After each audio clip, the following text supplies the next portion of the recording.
停！在马，过来交钱。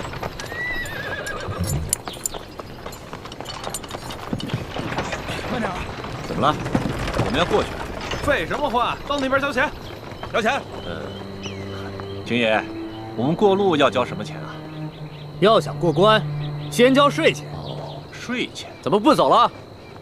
主子，这军爷说了，他要收您的过路钱啊。哎呀，过路钱，你们天天在这收吗？这位军爷，你这收的什么钱？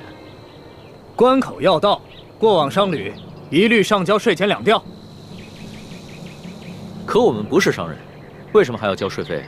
不管你是做什么的，只要从我这路口过，就得交钱。这大清立国30余年，怎么没有听过这样的规矩？少给我啰嗦！哎，干嘛？干嘛？哼，看你像个贵公子模样，2吊钱拿不出来，不想出钱就别从我这过。好，这钱我出，不过你得告诉我，是谁让你们在这收钱的？这是我们知县大人的命令，你还想怎么着？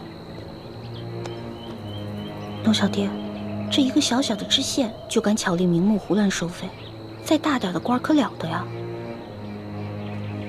哎，回去告诉你们大人，就说他头上那顶乌纱帽很快就要保不住了，知道吗？我们知县大人朝廷里有人，就你们，算哪根葱啊？我们算……行了，咱先别说了，别耽误了主子的正事儿啊！哎，把钱拿过来。这次出巡，看来真是出对了。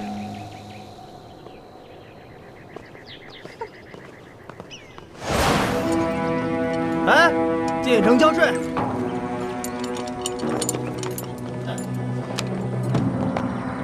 军爷，你们这儿进城还交钱啊？交啊，每车5钱。每车收5钱？又怎么了？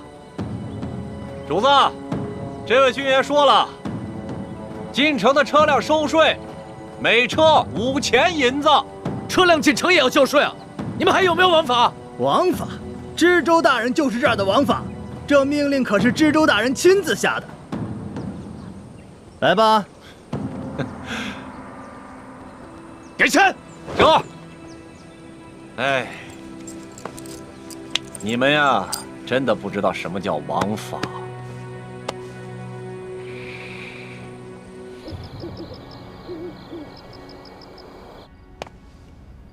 朕自入山西以来，一路所见，民多疾苦，而各地方官各自为政。朕一日行100余里，竟连遇3处关口，巧立名目收取税费。过往商旅都被迫缴纳所谓道路修补款项，贪污之风可见一斑。念及民生之苦，朕实不能寐。老大，都记下来了吗？放心吧，全记下来了。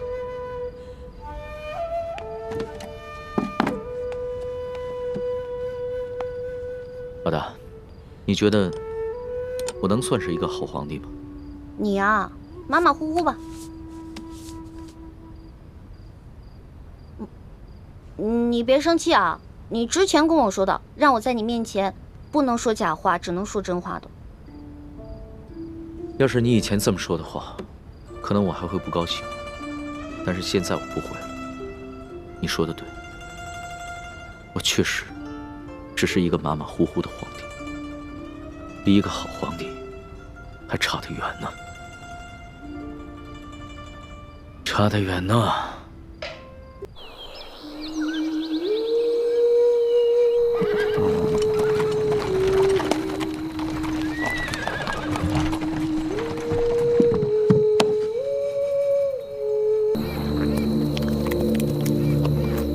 主子，这口井也是干的。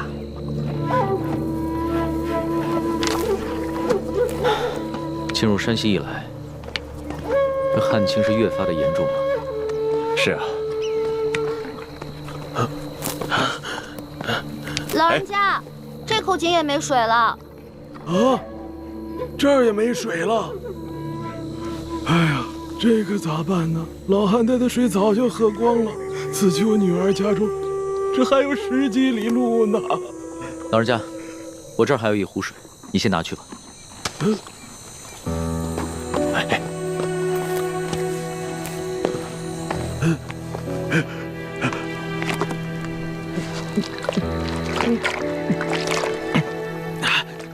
多谢，多谢。老人家，此次的旱情涉及多大的范围啊？多大范围？这方圆数百里，5万顷土地，12万人口，颗粒无收，颗粒无收啊！我活了70岁了，这是我见过的最严重的一次旱情呢。哎，多谢啊！老人家慢走。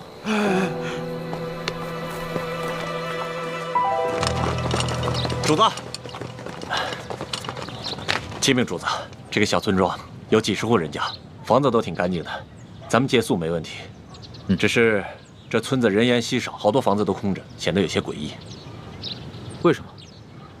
这些民房都好好的，有一些一看还是新翻修过的，怎么会没人住呢？是啊，房子是挺新的，就是没人住。也许这儿不久之前遭过匪患吧。这户院子里倒是有炊烟冒出来，应该有人，我去看看。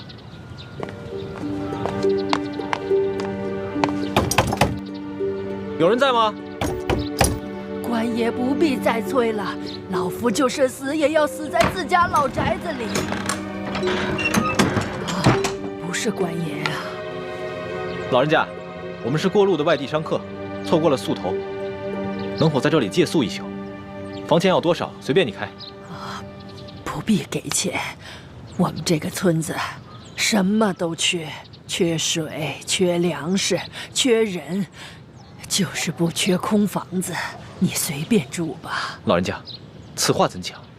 村民们都去哪儿了？我们这个村子遭遇了几10年不遇的旱灾，村里只剩下一口老井，每晚能渗出一点点水来。但凡有点办法的，都出去投亲靠友了；没亲没友但还迈得动腿的，也都到外面去行乞逃生去了。哎呀，只有我这等老弱病残在这儿等死。可是官家还逼得我们……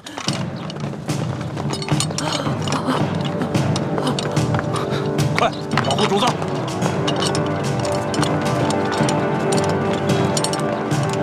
这2个人好生眼熟，是不是在哪儿见过？主子，这2个就是那日在客栈里调戏世淑姑娘的人，其中那个领头的把总还被主子教训过。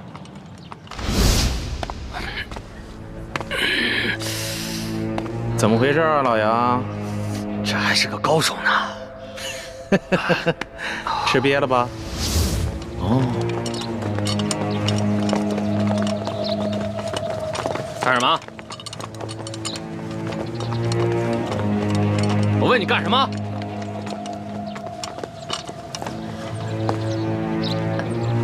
杨婆子，我还正纳闷呢，就凭你不敢抗命啊？原来是有这么一门富贵亲戚。裘老板，你可别牵连无辜，老妇哪儿来的这等富贵亲戚？他们都是过路的客商，在我家借住一宿，明天就得赶路的。路过的客商，让我瞧瞧。哎，咱们是见过的是吧？啊？哟，姑娘，你也在这儿呢，真是缘分呐！你是谁啊？我根本不认识你。你还好意思说呢？那是在客栈喝醉了闹事，他就是被我教训的那个。哎呀，羞死人了！原来你还是个朝廷命官呀！那日你当众调戏我家的丫鬟，就已经失了体统。你还追到这个村子来，没完没了是吗？你老杨，咱们今天来办正事儿的，你还穿着官服，收敛一点。也对，老子懒得理这些外乡人。几位，老子是来办公差的啊！杨婆子，怎么着？今儿个你是搬呢，还是不搬呢？不搬，老夫就是死也要死在我自己的房子里面。你敢公然抗命是不是？你是不是不想活了？老人家，你是不是将房子作价卖给了他们？卖给他们？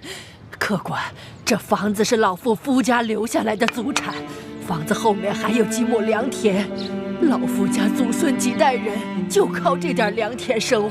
如今虽然不幸遭遇了旱灾，可老夫也舍不得变卖这个祖产呢。这个裘老板仗着官府里有人，随便给了仨瓜俩枣碎银，就要强行圈走咱们整村的房田地呀！你闭嘴！老不死！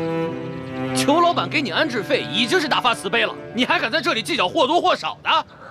你信不信我现在就捆了你？行了行了，杨婆子，圈地的文书是巡抚衙门发的，你向几个过路的客商诉苦，有用吗？可是在下听说，顺治爷曾下过明诏，废止圈地。几位是读书人吧？啊，哼，看着就像，带着那么一股子迂腐劲儿。古往今来，这皇帝总说王子犯法与庶民同罪，但谁曾见过哪个王子犯法真与庶民同罪？就算是在皇城根底下，那些王公大臣不也是一大片一大片的圈地吗？皇上不也是睁一只眼闭一只眼吗？几位是过路的客商，我劝你们别多管闲事。听清楚了吗，老太婆？明日一早，我就带人来这里破土强拆。届时你还没搬走的话，那我就把你埋在这破房子里。老夫就在这儿等着你们，我就是死也要死在我自己的老宅子里面。哼！巡抚衙门令，凡是胆敢公开对抗官府者，皆按谋反论处，格杀勿论。所以今天老子就是杀了你，也是在执行公务。最后再问你一遍，搬还是不搬？不搬。那明白了。你既然铁了心不搬了，那也好。那你今天晚上就吃得饱饱的，免得明天做个饿死鬼啊！呸！看什么看？小心我把你双眼给挖出来！哟，瞧瞧，富商家的丫鬟都不一样，脾气这么大，挖我眼珠子？来来，挖，退下！干什么？真想打架呀？看清楚，爷可是巡抚大人的直属亲兵，你们要是真敢跟我动手的话，那就是造反！来呀！老杨，几位，老杨，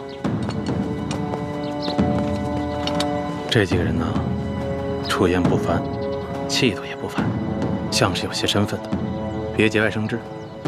先回去，啊，先回去。走，几位，请吧。梁婆子，到底搬还是不搬？你可要想清楚了。诸位，告辞。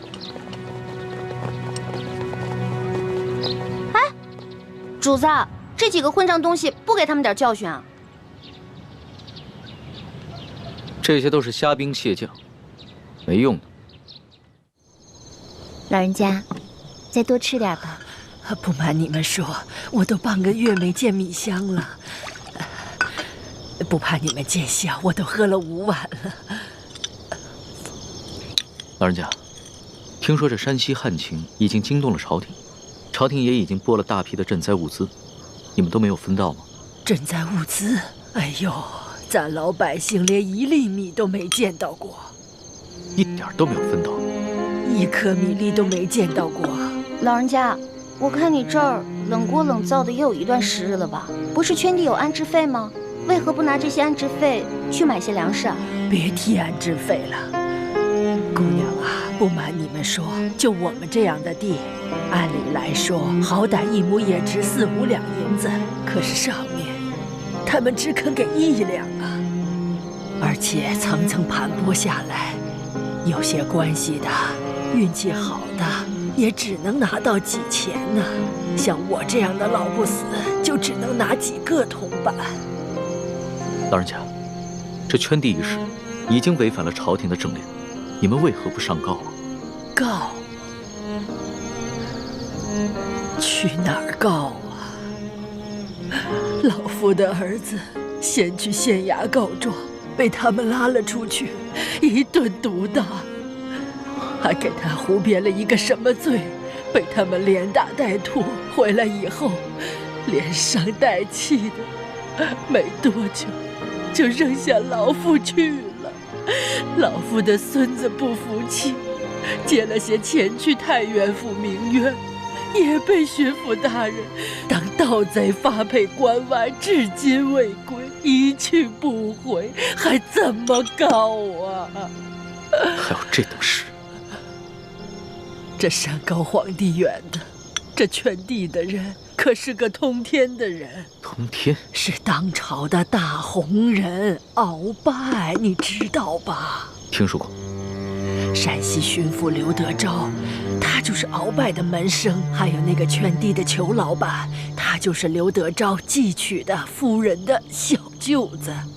您说还到哪儿去告啊？可是听说鳌拜不都已经被皇上给查办了吗？你知道吗？瘦死的骆驼比马大呀！鳌拜这些年提拔了多少门生亲信，他们都大权在握，盘根错节，连皇帝都忌惮他3分。不然为何皇上就只把鳌拜卷进了呢？这官场上的事儿说不清，万一哪一天鳌拜东山再起，可怎么办呢？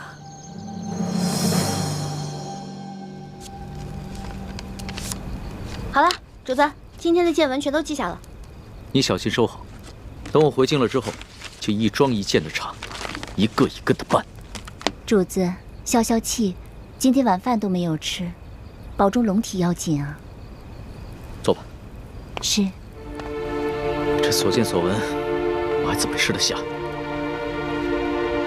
顺着朝就已经下的禁令，到现在还有令不止，让许多百姓流离失所，无家可归。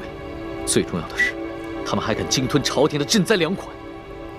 你爹爹的密奏，所言非虚啊。主子，那咱们可得小心了。听说这山西官场，鳌拜残存的势力不可小觑，他们掌握的地方官兵足有上万。万一他们知道了主子在微服私访，起了歹心可了不得。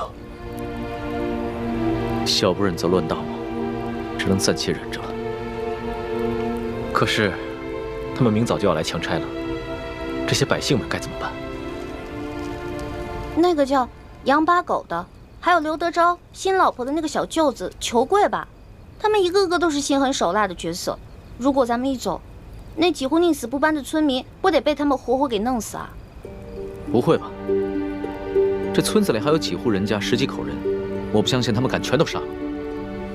主子还别不信，我在山东行医的时候也遇到过类似的事情，也是有几户村民不肯搬迁，那圈地的是鳌拜府上管家的表弟，直接派人在半夜里放了火，却推说是他们自己不慎烧了房子。那几户家人当中，有几个性子烈的，想要上京告御状，却在半路上被一伙身份不明的歹人给杀了，案件至今未破。啊，老奴老家也发生过这样的事情。那不搬的一家5口被灭门，却推说是得了瘟疫，其余人也都是敢怒不敢言。那怎么办呀？咱们可得救救他们呀，不然咱们走了，这些老百姓不得被那些豺狼给吃了？可现在出现伤势危急，我必须尽快赶过去看一看，听他详细汇报山西官场的情况。只有掌握了足够的证据，才能把这些豺狼一网打尽。那我们就眼睁睁看着这些豺狼把人给吃了吗？哎，师叔姑娘，现在主子的安危是最重要的。这俗话说得好，强龙不压地头蛇。主子您的身份是万万不可暴露的。这样吧，待会儿我们进村查一下，然后再做打算。哎，主子，您瞧，那户人家好像有人哎，你听，他们好像刚生完孩子。只可惜，明天一早就得拖家带口背井离乡。可怜的孩子。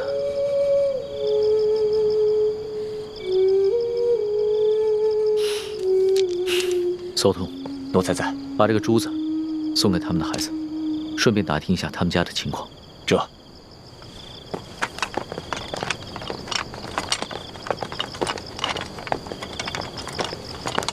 喜欢呢？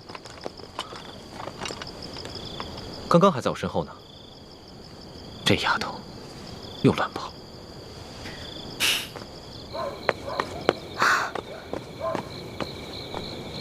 哎，我明明听到有人求救的呀！救命啊！快走！救命啊！站住！干什么呢你们？当兵的居然强抢民女啊！嘿呦，瞧这小脸够水灵啊！要不一起带回去吧？就我爷见了一定喜欢。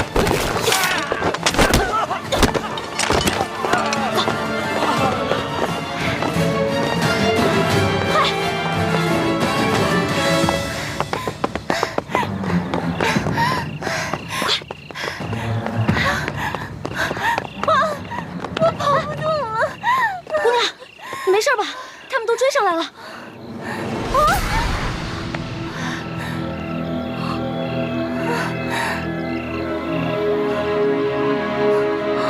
天哪，她怎么长得这么像徐姐姐？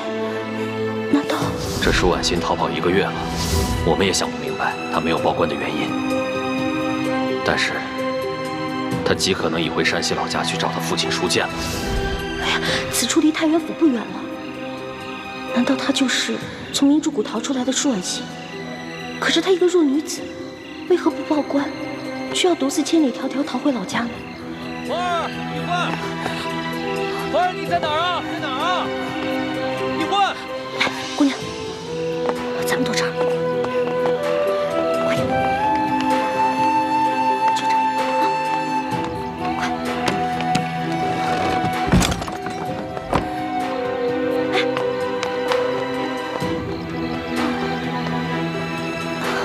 姑娘，没事吧，姑娘？一焕，花儿，一焕。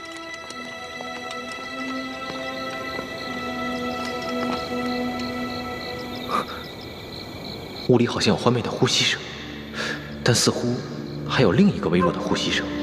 欢妹竟然没有发声，定是事出有因，不便现身。这丫头跑哪儿去了？这丫头真是太不让人省心了。一焕，没事吧？你脸白成这样，是不是特别饿啊？来，姑娘，吃吧。啊，谢谢。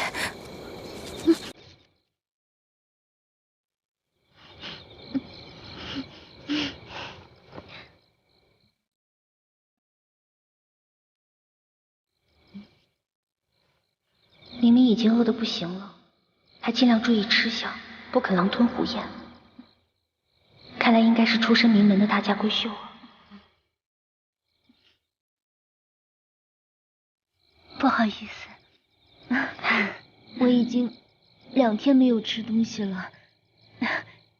谢谢女侠仗义相救，谢谢女侠。别，太客气了。姑娘，我看你也不像这个村里的人，你为何一个人啊？你从哪儿来啊？要去哪儿啊？小女子本是山西太原府人士，途经此处，看到一处空的房屋，本打算暂借1宿，谁想到我刚住进去，就有2个官兵闯了进来，说我强占民宅，要抓我去见官。幸得女侠出手相救，小女子感激不尽。嗨，我根本不是什么女侠，我跟你一样，是途经此地的过客。你我相遇也算是缘分，不如互相留个姓名，他日江湖再见的时候也是朋友了。我叫易欢，你呢？哦，是易女侠。易女侠武艺高强，又仗义助人。小女子能够结识易女侠，是小女子的荣幸。嗨，小女子的贱名不足为道。只是我这出门在外，身上的盘缠没有带足，义女侠家住何处啊？小女子平安回家之后，一定备下薄礼，登门致谢。口风倒是挺紧的，不肯说自己的姓名，反倒盘问起我来了。谢就不必了。我看咱俩年龄相仿，我是顺治12年5月初4生的，不知道该管你叫姐姐还是妹妹啊？小女子出生于顺治11年3月初8，可不就是舒婉欣的生辰？那你比我大，我应该叫你姐姐。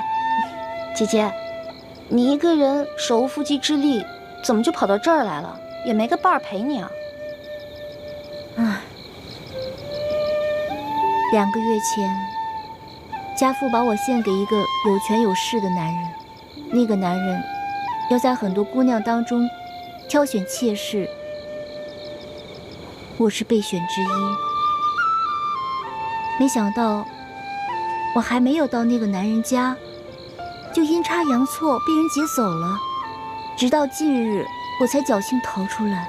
这个有权有势的男人，指的应该就是龙小弟了。还有此等事情啊？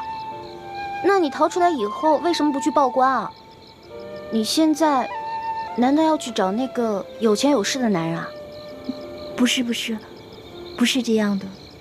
我未曾去报官，是因为那些劫走我的人固然可恶，但是我不恨他们，反而心存感激。为什么呀？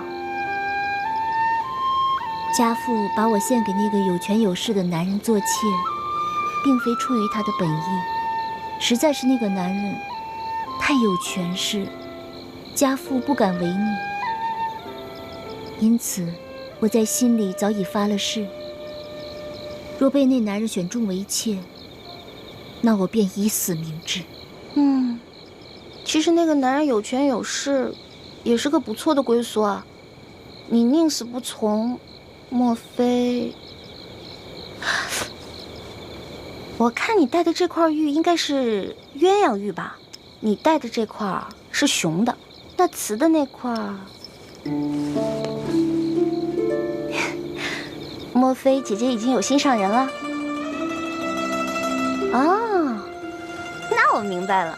怪不得你从劫匪那儿逃了以后不去报官，你现在是想去找你心上人啊？实不相瞒，我自幼丧母，和爹爹相依为命。我是真的想在我出走之前，悄悄回一趟家，去看看家父最后一面。他说去看家父最后一面，然后就私奔。那如果他发现他爹快死了，那他肯定就忍不住露面了，这不就麻烦了吗？这院里有人！嘘，一群窝囊废，这事儿还得麻烦我。行了行了，想不到这姓杨的居然能听出我们的呼吸声，那我肯定应付不了，不如叫救命吧。不行啊，要是这样就惊动了龙小弟和索额图，那就更糟了。姐姐，我们躲到那边去吧。走。好。快。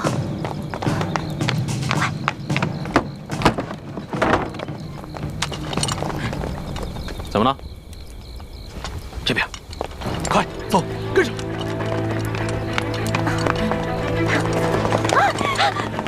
这边，那边，追！站住！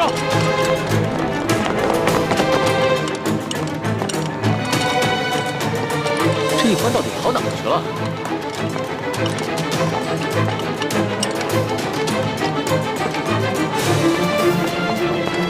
站住！姐姐，姐姐，没事吧？别动，别动！你们干什么呀？不干什么，来呀，拿下带走。是。等会儿，你不是？哎，老杨，哎，这丫头不是跟那几个富商在一起吗？啊，怎么了？我总觉得那几个富商没那么简单。找另外一个，这个不说，免得节外生枝啊。也行。兄弟们，把这个带走。是。快走！不行，姐姐，后面，姐姐，快走！李翔，快点！姐姐，姐姐，别喊了，现在没那边有好多人声，去看看。好，老实点，走。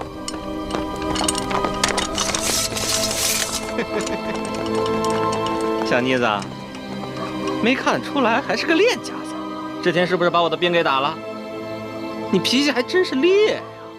不过爷就喜欢骑烈马。之前你不是说要来挖我的眼珠子吗？现在看来，只能是爷挖你的肉了。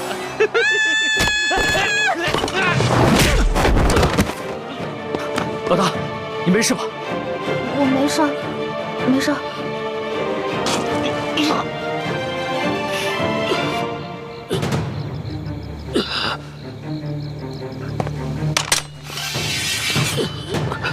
你们别乱来，我可是朝廷命官。主子，他敢轻薄一环，死有余辜。你见杀了他已经便宜他了。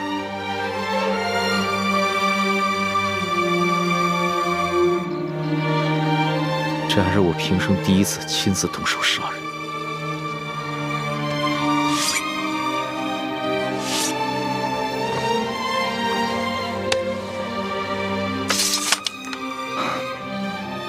杀害朝廷命官可是大罪，这样一来，很容易暴露身份。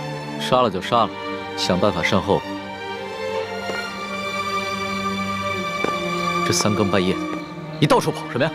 喊你也不应，你知不知道我们很担心你啊？我是晚上没吃饱饭，本来想看看村里有没有什么鸡填饱一下肚子，结果找了一圈没有，就遇上这个坏蛋了。饿死鬼投胎啊！天天就想着吃，除了吃你还能知道什么呀？我还知道饿。你看看你这个妹妹，脑子里装的都是什么东西？陈妹从小生活艰苦，所以一有机会就惦记那张嘴，让主子见笑了。我知道，你们曾经都吃了不少苦，但现在跟了我，会保你们一世荣华富贵，再不受半点苦头。谢主子恩典。主子，光让我们两个不受苦也不行啊，你要让全天下的老百姓都不再受苦才是，这才是最重要的。我知道，我的老大虽然贪吃，但不贪心，更不自私，心里边天天装着天下百姓，真是我的良师益友啊！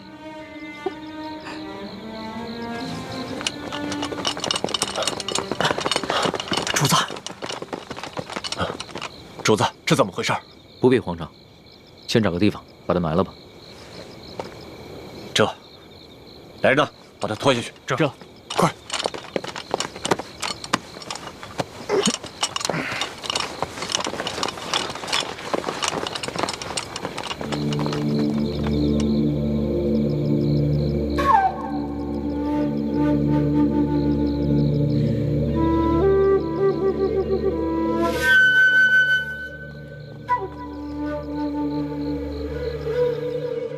主子，那个杨八总的尸体，我已经在外面埋好了，同时奴才安排了人手守住了各个路口，现在连只苍蝇也不会再飞进来了。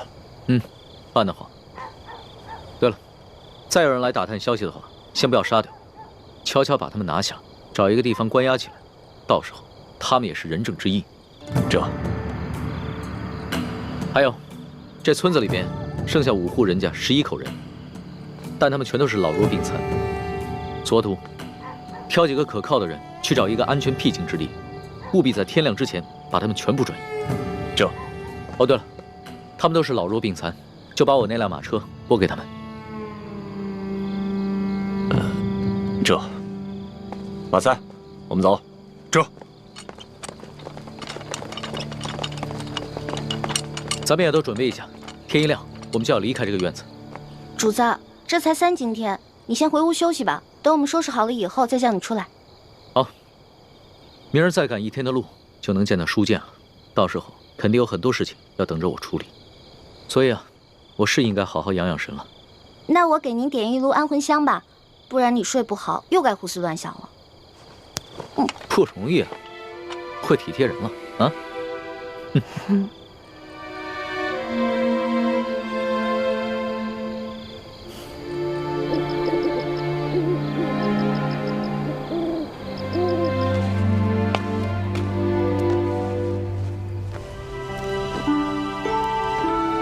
主子睡着了。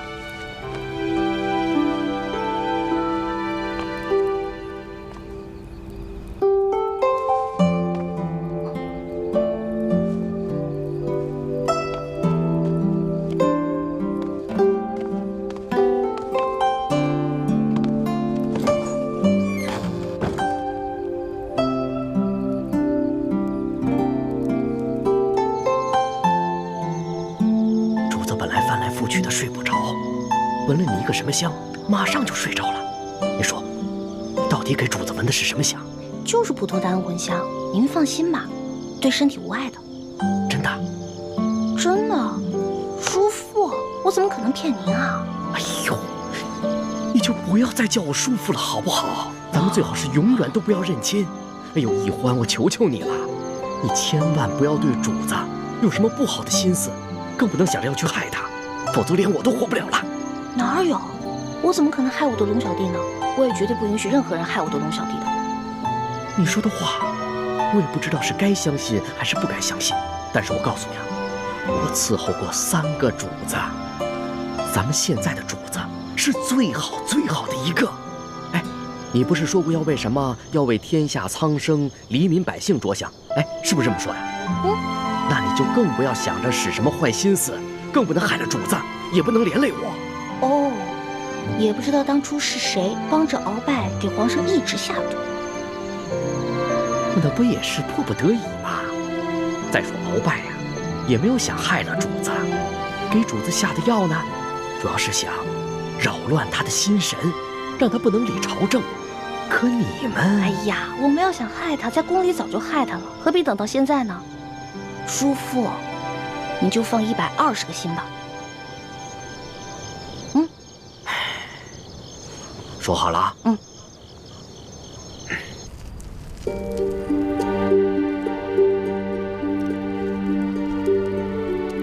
我给康熙下的安魂香的分量很轻的，索额图在安排村民，很快就会回来，咱们得抓紧时间。你能确定那姑娘就是舒婉欣吗？我看看。当然了，我生辰都对了，错不了。幸好她被刘德昭的小舅子给抢走了，否则被索额图发现，那可就麻烦了。可他现在落在恶霸手里，不定后果怎么样呢？咱们得去救他。都什么时候了，你居然还想着去救舒婉欣，怎么敌友不分呢？六师傅，他不是咱们的敌人，他是无辜的。他威胁到咱们的大业，那就是我们的敌人。可是你这话说的不对，六师傅。怎么不对了？我们替先帝报仇，光复大明，那才是大是大非。这些小事情根本就不用计较。六师傅，易欢说的没错，舒婉欣必须得救。他从明珠谷逃出来以后，一直没有报官说出自己的真实身份，是想着悄悄和自己的心上人私奔。但眼下他落在了刘德昭小舅子手里，为了自保，他很有可能说出自己的身份。刘德昭知道真相后，必定会上报朝廷。那样的话，倾城的身份也会暴露。可我们眼下怎么救呢？我们亦不熟悉路线，又不知道他们把人抢到了何处，而且这天就要亮了，实在是来不及啊。这样吧，一会儿我装病，留下来和那些村民一起去休养。等你们走之后，我就会悄悄地去找舒婉欣。如果她没有暴露身份的话，那我就会把她救出来，并把她送到明珠谷。倘若她暴露了自己的身份，那我只能杀了她，和所有知情的人以绝后患。六师傅，你不能这样。如果这样滥杀无辜的话，跟当年清军杀无辜的老百姓有什么区别啊？欢儿，你怎么跟六师傅说话呢？师傅，你别生气啊。一欢他就是这样，说话不知轻重。我看要不这样吧，如果这个舒婉欣说出了自己的真实身份，那六师傅就把那些知情人士杀了，留舒婉欣一条命，把她送回明珠谷就是了。是啊，六师傅，那些狗仗人势的东西本来就死有余辜，杀了也算是替天行道。但是舒婉欣是无辜的，我们不能伤害她。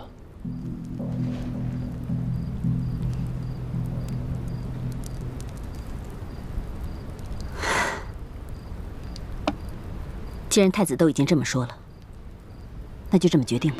谢谢刘师傅。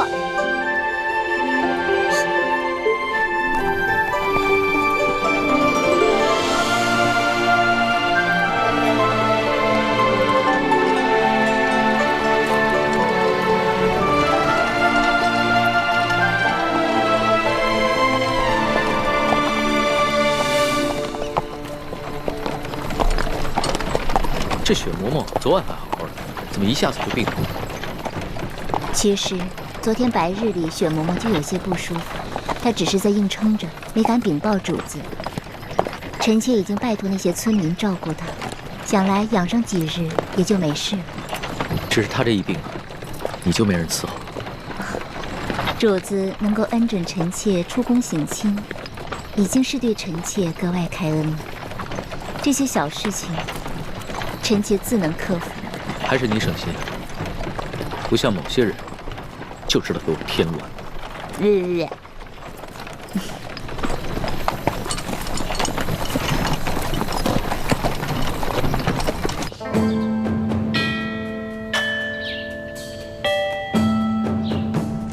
左徒派人送来了密奏，说皇上已经进了山西境内，应该很快就能悄悄地见到书剑了。这是皇上第一次微服出京，只愿皇上能托皇祖母的福，顺顺利利、平平安安的就好。玄烨他是爱新觉罗的子孙，他若是只在紫禁城的方寸之间长大，他怎么能够管好这万里江山？让他出去历练历练也好啊。纵然会有一些波折意外，但皇上乃天子之命，也必定能化险为夷。皇后不必太过担忧。妾身别的倒不担忧，只是不放心这李氏兄妹二人。你放心吧，哀家再三地嘱咐索图和李德福，让他们盯牢了李氏兄妹。况且李氏兄妹若要真的有图谋不轨，那在这宫里头早就应该下手了。既然他们没有异常举动，就说明他们的目标并不是暗害皇上。此次山西之行也能让皇上和我们大家都能看清楚，这李氏兄妹值不值得信任。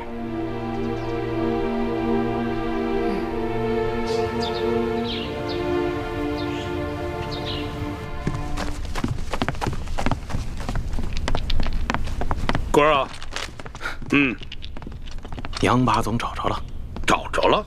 不管他说出什么理由，先拖出去给我打50军棍。此风不可长啊！居然敢不声不响的玩失踪，这以后这对我还怎么办？还军什么棍呐？人是找着了，在一棵杨树底下埋着呢。死了，死了。肋骨断了几根，而且被一箭穿心。我纳闷呢，淮阳村的10几个村民没这个能耐啊，除非是那几个外地来的客商，他们带了一群保镖，而且个个身手不凡。二公子，这钦差大人迟迟不来，难道咱们就一直在这傻等吗？时常有人在皇上面前进谗，说我们平西王府的人居功自傲，不把朝廷放在眼里。眼下出了这么大的事，皇上又特命钦差来此查案，我等自然应该恭敬些，以免落人口实才是。二公子，如此维护平西王府的声誉，若是让王爷知道了，一定会非常欣慰的。我只是在做我的分内之事，我父王知不知道，都不重要。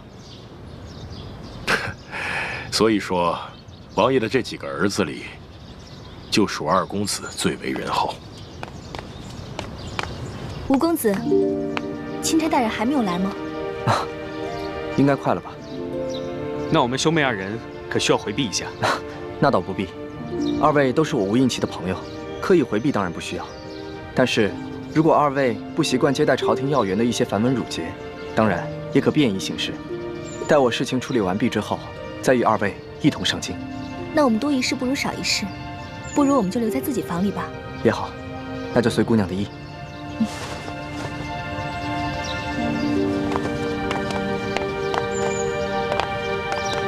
秋贵啊，你的意思是说，杨把总是被这几个客商所杀？要我看，不但杨把总是被他们杀的，连那10几个失踪的淮阳村民，也跟他们脱不了干系。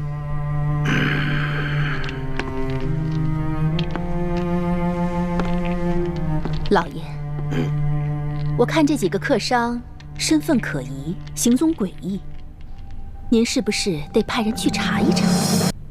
他们究竟从何处入我山西境内，又去往何处，有什么来头？香娥，卑职在。此事就交由你去办。卑职遵命。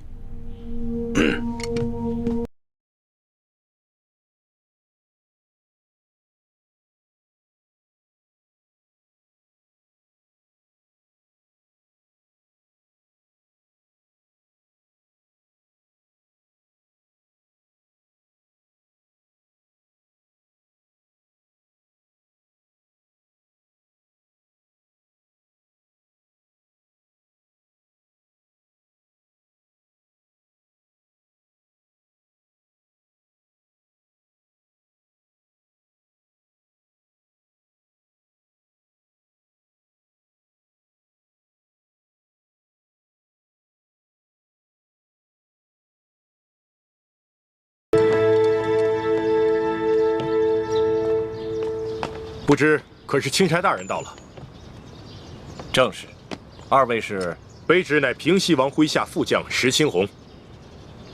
这位是我家2公子。你说的不错，这位就是钦差大人，姓龙，龙大人。吴应奇参见钦差大人，大人辛苦了。2公子果然是风神如玉，真是一表人才啊！是，虎父无犬子啊！钦差大人过奖了。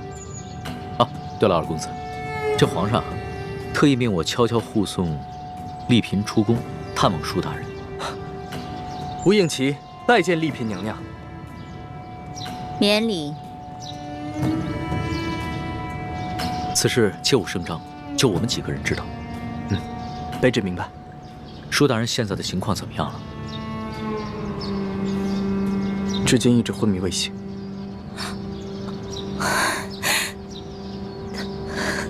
丽嫔娘娘，别伤心了，说不定等会儿舒大人见到娘娘，就会醒过来了。秋贵啊，你说这几个村民怎么会无缘无故的失踪了呢？而且这些剩下的村民皆是一些老弱病残，你说他们都去了哪儿了呢？要说他们杀了杨把总，是因为杨把总调戏了那个客商的婢女，他们失手杀人再埋尸，这说得过去。可是为什么要带走那10几个村民呢？这不合乎情理啊！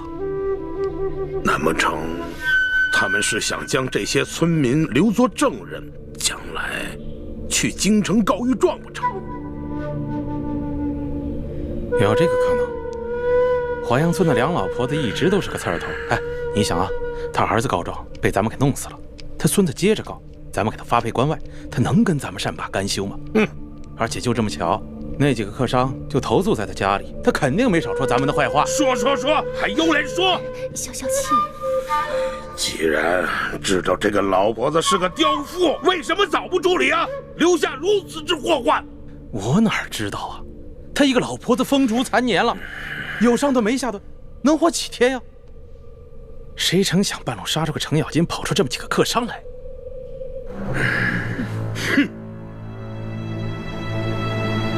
听密报说，这书建前1个月以前曾向皇上上了一道密折，举报我和整个山西官场的官员。当时皇上忙于敖中堂的事情，所以将此密折留中未发。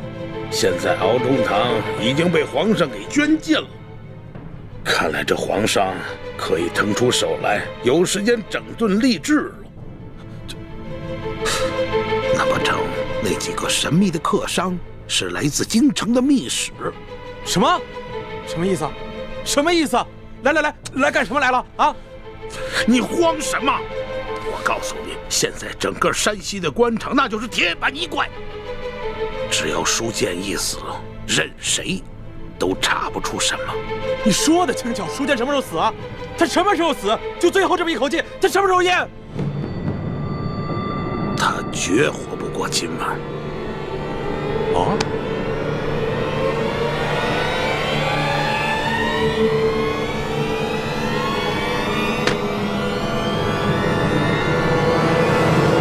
龙大人，您陪着丽嫔娘娘先去探望舒大人，卑职带着手下把这驿馆里里外外都搜查一遍，布置好安防。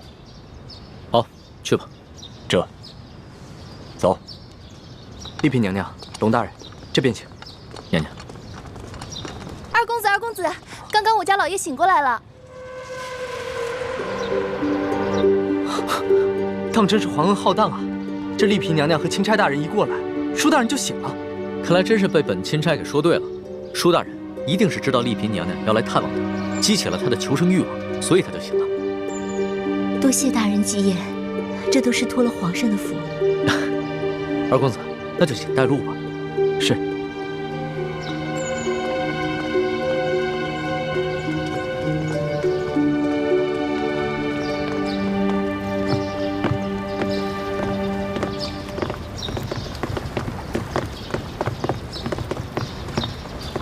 娘娘，舒大人就在这个房间养伤。哦，对了，皇上有一封密诏要我单独交给舒大人，有劳二公子先行回避一下。啊，好，那我等告退了。嗯。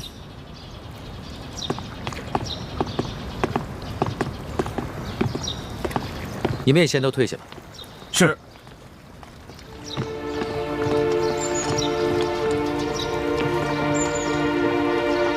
一欢，你们三个就先在门口候着吧。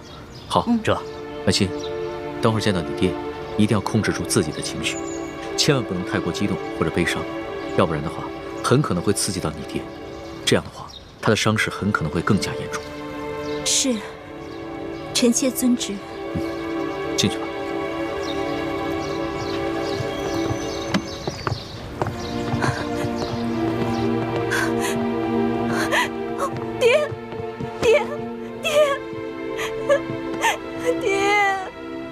舒爱卿，舒爱卿，哎，舒哥哥，怎么办啊？你说这书剑会不会认出徐姐姐是假冒的？谁也没想到舒剑还能醒过来。事到如今，只能随机应变了。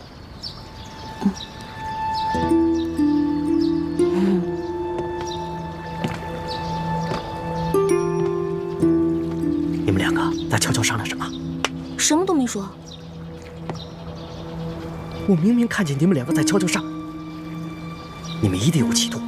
我可告诉你们，我在这宫里30多年，好不容易才有今天，你们两个可不能让我连紫禁城都回不了。叔父放心，我保证，你跟康熙都能平安回京。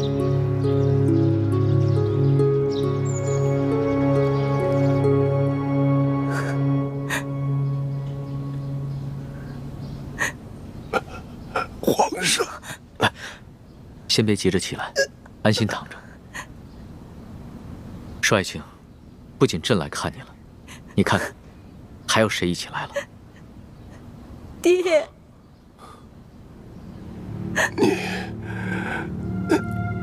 你是？我是婉欣啊。婉欣，你怎么还戴着面纱呀？啊，臣妾有喜有忧，都糊涂了。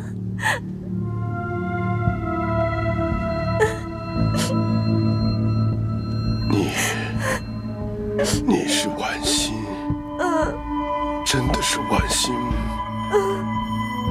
你怎么来了？舒爱卿，朕知道你只有这么一个女儿，所以啊，朕特意带她来一同探望你。临出宫前啊，朕已经封婉欣为丽嫔了，入住永和宫。谢主隆恩。婉欣啊，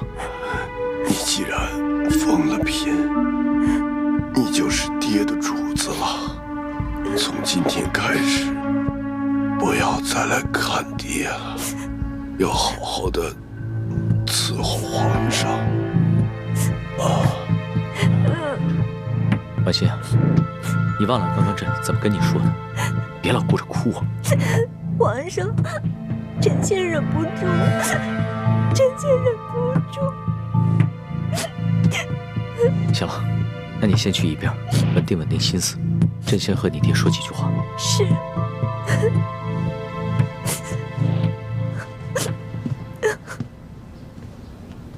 说爱卿，朕这一次千里迢迢赶来，一是为了核实你密奏中的几件大事，第二是为了亲自调查你遇刺，你到底是被谁所刺？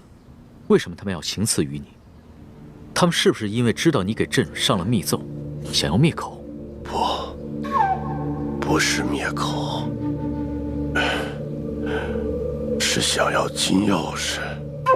此刻身手非凡，绝非普通劫匪，是臣拼死保护金钥匙，才被打成了重伤。那你这么说的话，凶手应该已经知道了金钥匙的秘密。你能不能认得出来，他们的身手到底是出自哪里？不知道，臣只知道，在事发的前一天晚上，平西王府秘密的派了个人来。舒爱卿，婉心，快倒水来。是。舒爱卿，舒爱卿。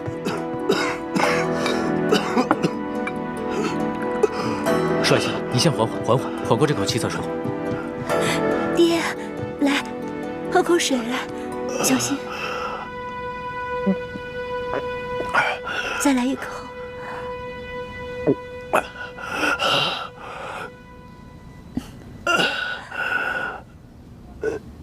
怎么样，好些了吗？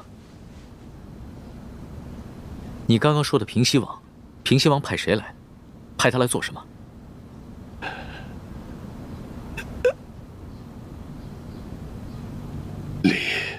丽嫔娘娘，你怎么瘦了这么多，下巴也变尖了？爹，女儿是思念您啊。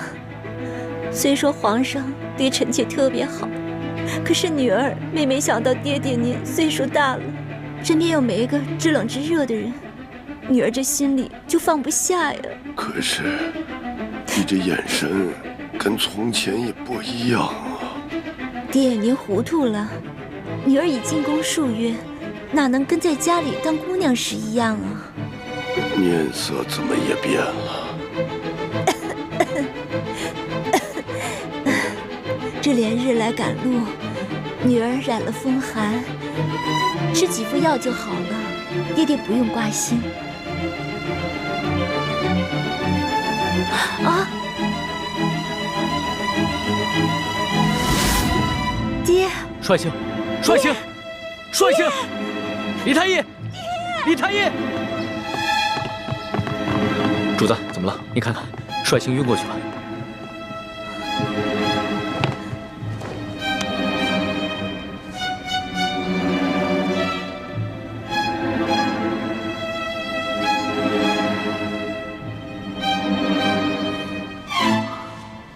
主子，舒大人的脉象很不好，只怕随时都可能。啊！那可还有救？朕尽量一试。只是舒大人本就重伤未愈，又元气大伤，好不容易见到了主子，还有丽嫔娘娘，难免心情激动，多说了一些话，自然便撑不住了。至少3日之内，不宜再让他受到任何的刺激，更不能让他说话，否则再次耗损元神，恐怕就无力回天了。知道了，你先去煎药吧。臣遵旨。丽嫔娘娘，主子，要不然咱们也先出去吧，让舒大人好好在这儿静养一下。李德福，你留在这儿，亲自照顾舒剑。这。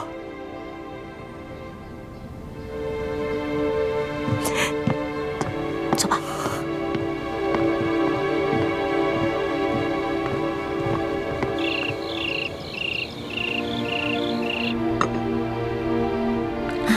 真没想到，这个书剑受了那么重的伤，居然还能发现我跟舒婉欣的细微不同。多亏我在他的水里下了迷魂药，把书剑迷晕了。婉欣，快到温水了。是。舒婉欣，舒婉欣。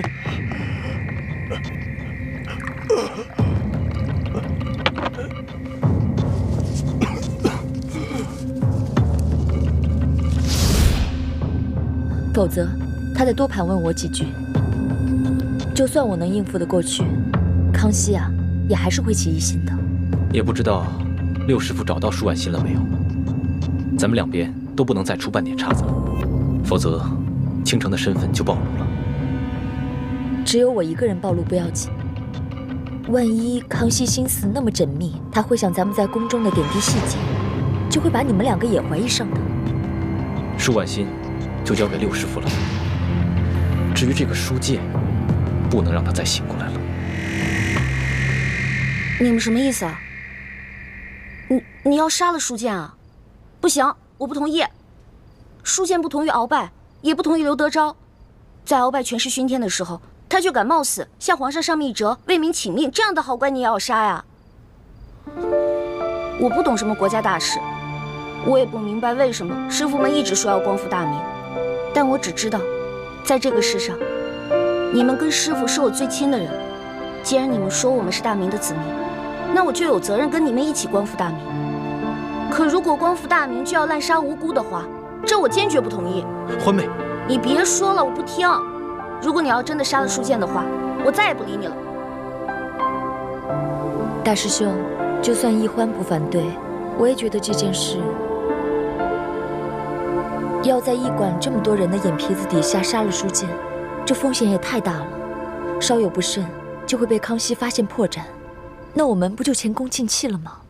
那这样吧，我试着给书剑的药中加入少量扰乱心神之药，让他暂时丧失神智。等将来风平浪静了，我再帮他恢复神智。到那个时候，我们也不必将舒婉欣软禁在明珠谷了，他们父女也能够团聚了。这个我同意。你看，其实只要我们稍微用点心思，多为其他人考虑考虑，不就有两全其美的办法了吗？只是要让书剑像鳌拜一样丧失神智，又不让人察觉，这难度比杀了他更大。但是为了不让你失望，我愿意冒险一试。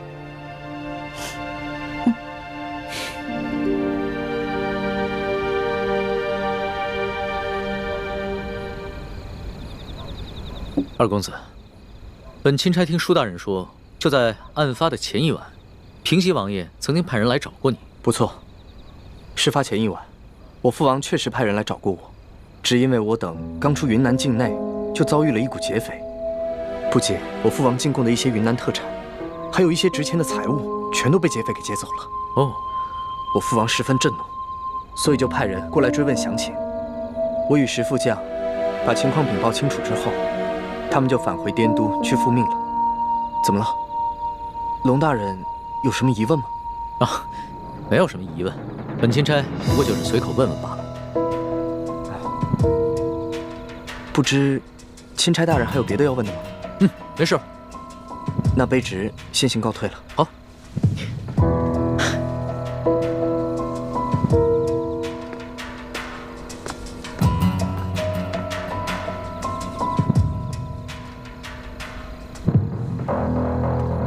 这吴应奇遇到书剑之前，确实遭遇过劫匪，他们也向朝廷禀报过，所以我才会派书剑护送他们进京。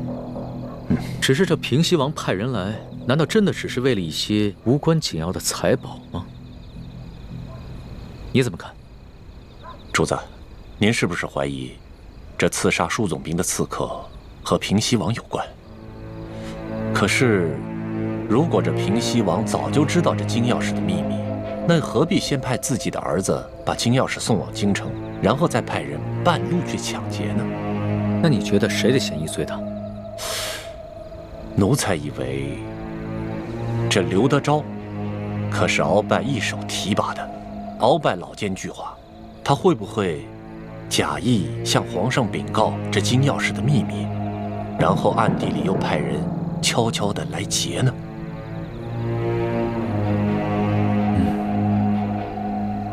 主子，主子，书监大人他没了。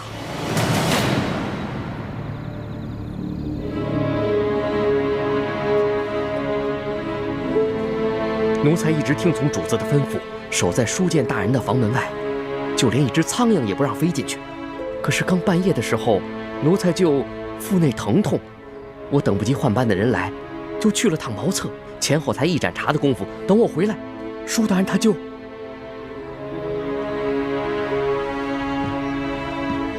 人还是软的，确实刚刚过去。父亲，父亲，父亲！娘娘，娘娘，钦差大人还在旁边呢。爹，父亲。李太医，晚饭之前我还跟你探望过书监，当时他的脉象不是一直很平稳，当时确实有所好转，只是不知怎么突然就……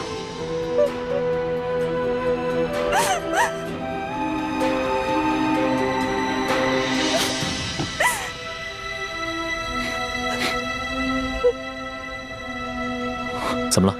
有什么发现吗？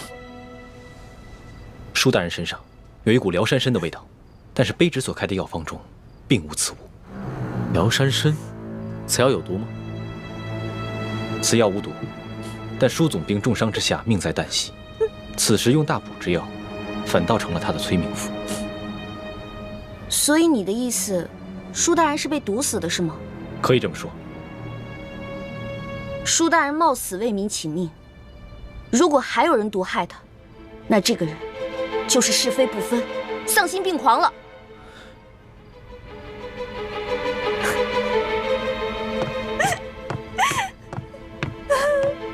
主子，卑职已将这驿馆里的所有人等全部都拘押起来了。好，你先分别询问，只要是有可疑的人，全部都带到大厅来，待会儿我亲自审问。这。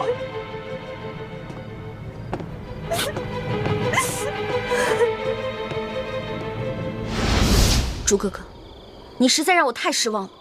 欢梅，人不是我杀的。不是你杀的，不是你杀的，是谁杀的？你对我就这么没信心吗？今夜我在叔父的饭菜里放了一些泻药，等他腹痛去了茅房，我正准备悄悄潜入书监的房间，为他服下迷魂丹，不料我却发现。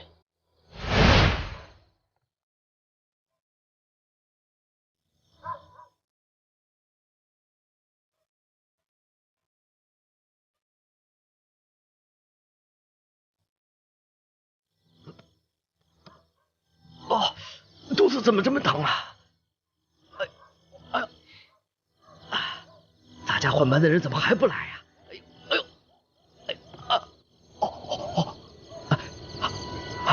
哎呦，算了。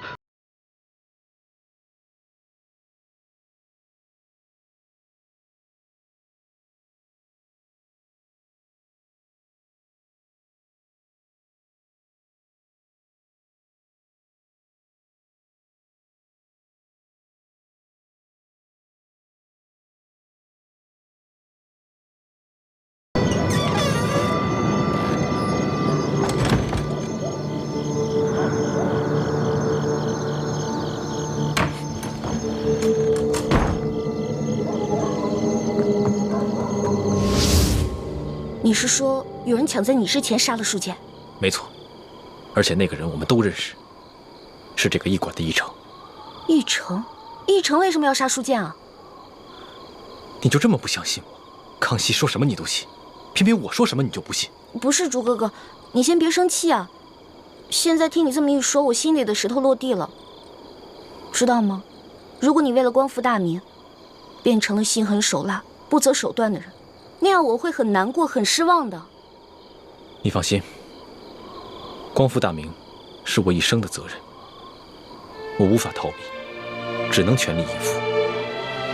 但是在我心里，永远把你放在最重要的位置。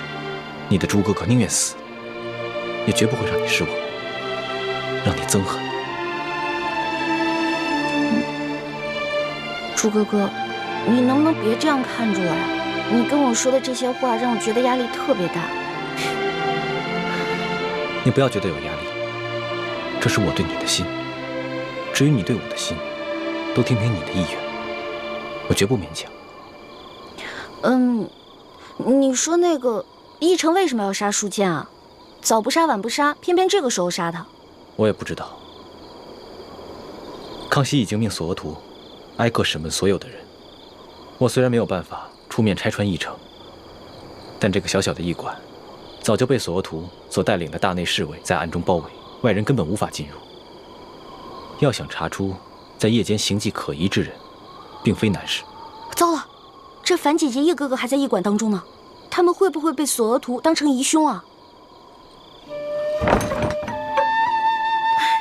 小师妹，我们没事，放心吧。叶哥哥，没事就好。小师妹，大师兄，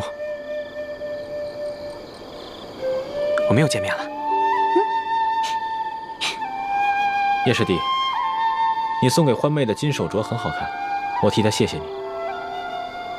我本来想让她把那手镯戴上，好歹别辜负了你一片心意，但她自己不愿意戴，所以……叶哥哥，我现在的身份是钦差大臣的丫鬟，所以我身上不能带贵重的东西。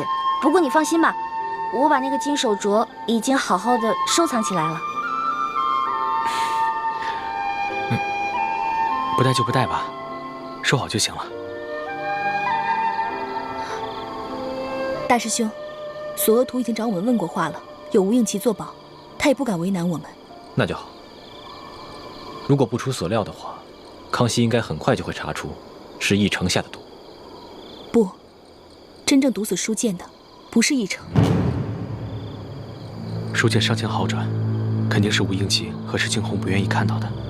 而正巧师姐的房间就在石青红和吴应奇的对面，所以今天晚上我也让师姐多留意一点他们那边的动静。我一直观察着对面的房间，结果发现石青红悄悄从房间溜去。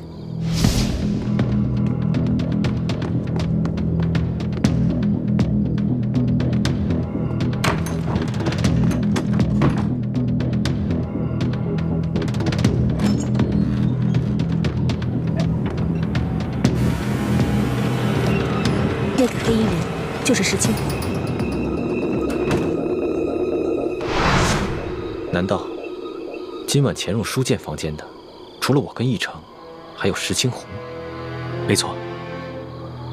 大师兄，我们何不借此机会，挑起康熙跟吴三桂之间的矛盾呢？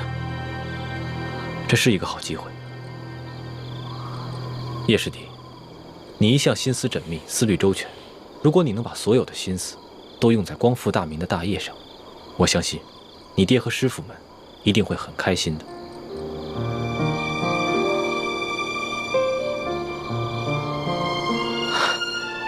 我知道了，大师兄，我一定会抛弃杂念，一心光复大明大业。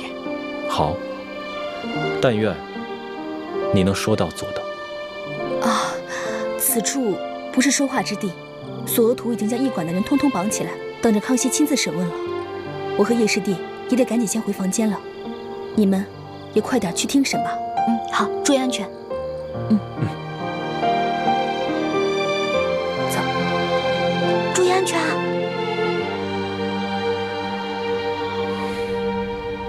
钦差大人明察，小的只是路过舒大人房间，看见门口无人守卫，放心不下，这才进去看了一眼。怎么会是小的下药杀了舒大人呢？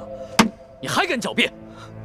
本官已经问得清清楚楚，李太医开的药方中根本就没有辽山参。药铺的伙计也已经证实，今天下午你确实去买过这种药。驿馆的人也看到你夜半之时悄悄进过厨房。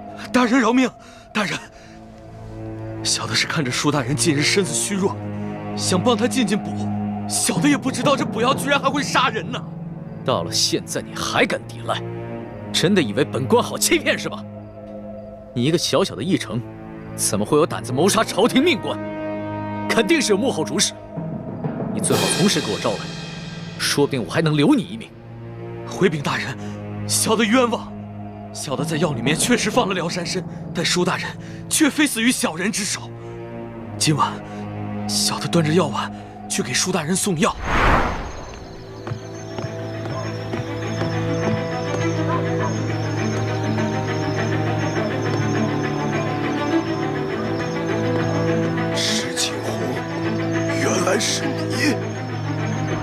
真正的凶手跟小人一样，是用辽山参杀人。小的听见舒大人在临死之前亲口喊出了真凶的名字，就是石青红。混账！你血口喷人！钦差大人，卑职今天晚上一直在二公子房间陪二公子下棋，这一点，二公子可以为卑职作证。不错，钦差大人，今晚石青红一直在我屋里与我对弈，直到听到舒大人身故的消息，我们俩才一起出来。钦差大人，此事非同小可。石青红是卑职的人，此事可是牵涉到平西王府的清誉。我父王历来是效忠朝廷，效忠皇上。我吴应奇也是深受我父王的教诲，对朝廷对皇上，那是忠心不二。还望钦差大人明察。二公子请坐吧，这点本官自有主张。石青红，你既是整晚都与二公子待在一起，那可有别人作证啊？房中并无他人。房间既无他人，那谁知道你是不是在包庇他呢？这位姑娘，似乎对吴某有些敌意。休得无礼！这平西王乃是国之栋梁，朝中良臣，不可无端猜测。倒是你奕成，你虽已承认有杀人的动机，可究竟是谁指使你这么干？无人指使，是小的与舒大人有私人恩怨。舒大人官拜三品，你一介小小议程，恐怕连给舒大人提鞋都轮不上，何来私人恩怨之说呀？不瞒大人，舒大人曾经因为小事给了小的一马鞭，小的就此怀恨在心。但舒大人确实不是小的杀的，还望大人好好审问石青红。够了！我平西王府与你素昧平生，你为何硬要将这屎盆子扣在我平西王府头上？小的确实亲耳听见舒大人临死的时候说的是你的名字，小人没有撒谎。你石青红，不得鲁莽。钦差大人自有公道。奕成，你本就是一个小小的议程，哪有胆子谋害朝廷命官？你最好老老实实的说出你的幕后主使，要不然的话，很可能会罪加一等，连累你的家人。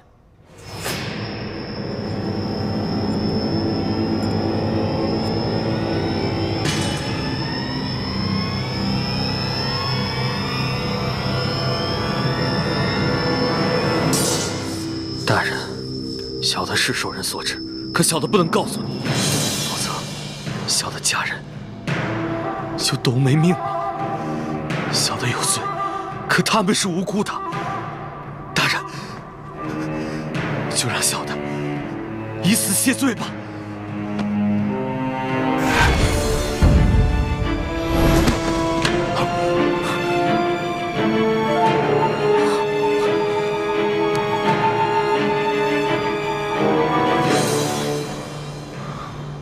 他舌下藏了见血封喉的毒药，见势不妙，便咬破蜡丸自尽了。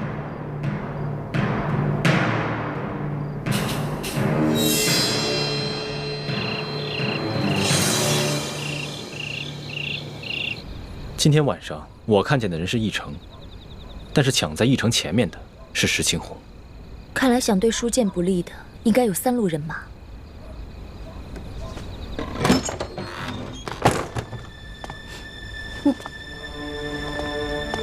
主子，李太医也在啊。一嫔娘娘悲伤过度，我来给娘娘诊脉，开一些疏散之药。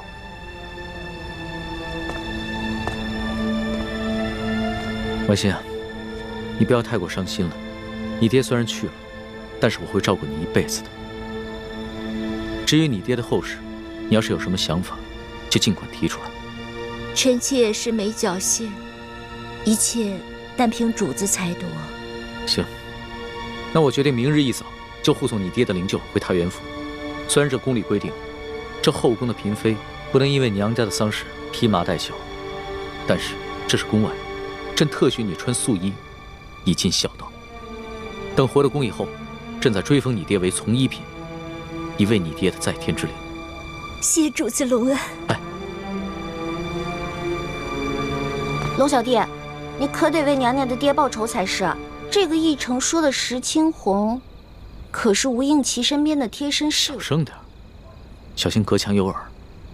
哦，我也怀疑这个人是吴三桂，只是此人极其奸诈狡猾，很有可能在鳌拜身边埋伏了奸细。说不定他送出金钥匙以后，才知道金钥匙的底细，再派人追回也是极有可能的。只不过吴三桂兵强马壮，雄霸一方，我暂时不想打草惊蛇。哦，怪不得主子要替他敷衍过去呢。这鳌拜的余党和吴三桂，都是我的心头大患。可是这重症不可用奇药啊。主子，这舒总兵之死，还有山西的贪腐窝案，可不是一时半会儿能够查清楚的。这为了安全起见，不如主子您早些回京吧，然后由奴才陪着丽嫔娘娘一起护送舒总兵的灵柩返乡，可好啊？索大人所言极是，主子还是早点回京吧。行了，我知道你们担心我的安危，但是这次出宫以来，所见到的事情简直闻所未闻。纸上得来终觉前，我还是想在这山西多待几天，多体察一下民情。可是主子，现在这情况实在是太复杂了，这万一出现什么意外，奴才怕是担当不起啊。身为天子，最大的威胁不是一些宵小之徒的暗杀，而是没有能力治理好这个国家，让百姓天天盼着你死。我不可能一辈子都待在深宫里面，仅凭折子来治理天下。虽然在这儿体察民情会冒一些风险，但是既是值得，也是应当。龙小弟，说得好，我支持你。以后无论你做出什么决定，我这个老大都会拼命保护你的。